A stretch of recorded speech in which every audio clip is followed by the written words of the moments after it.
Mga kapuso, papasok na tayo sa weekend bago magpasko kaya fully booked na ang ilang biyahe sa iba't ibang terminal. Pero sa Parañaque Integrated Terminal Exchange, magdaragdag naman ng bus ang mga kumpanya kada araw.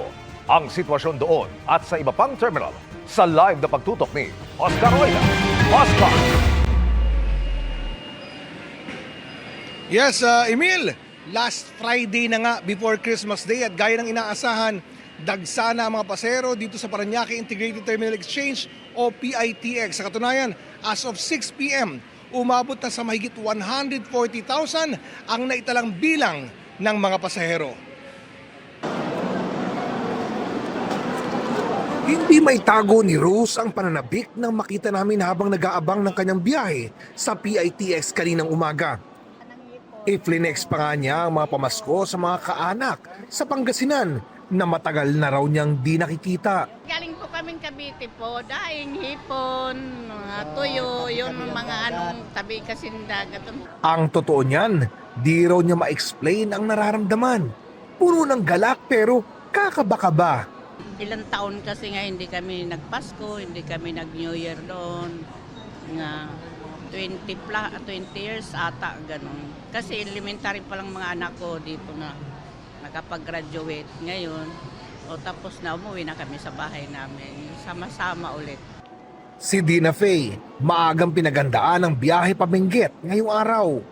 3 hours before the trip, nasa PITX na siya. Batid daw niyang habang papalapit ang Pasko, extra challenge na ang biyahe. Hopefully, hindi ma-traffic. Pero since uwian na kasi talaga, baka nga po traffic na agad. But hoping sana makarating din ng maaga. Ayon sa pamunuan ng PITX, inaasahan nilang aabot ng 180,000 ang pasaherong babiyahe ngayong araw sa kanilang terminal. Karamihan dito pa Bicol o kaya pa Visayas. Napag-alaman namin na marami sa mga scheduled trips ay nabili na. Pero paglilinaw ng pamunuan ng PITX, marami pa raw available na bus maski yung mga papuntang Bicol. Bawat kumpanya daw kasi ng bus dito ay nagdadagdag ng 3 to 4 buses per day, so di raw magkakaubusan ng masasakyan. Kahit pa raw sa December 23 kung kailan inaasahan ang pagdagsa ng mga pinakamalaking bilang ng mga pasahero. At gayang inaasahan, mahigpit ang ipinapatupad na pagbabantay sa seguridad sa lugar. Naariyan pa rin ang help desk ng PNP para gabayan ang mga pasahero. Samantala, pahirapan naman na ang pagsakay ng bus sa iba pang terminal sa Metro Manila. Sa isang bus terminal sa Cubao, Quezon City, fully booked na ang mga aircon bus patungong Daet, Jose Panganiban at iba pang lugar sa Bicol Region. Mula pa noong December 19 hanggang mga biyahe sa December 31, 2025. Ordinary bus na lang ang available on a first-come first-served basis.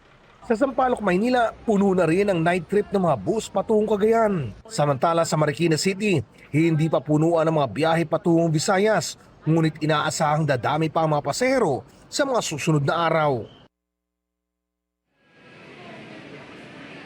Emil, balik tayo dito sa may PITX. Sa December 23, inaasahan ang pinakadagsa ng mga pasahero dito at inaasahan nga na posibleng umabot ito ng hanggang 200,000 biyahero. Emil?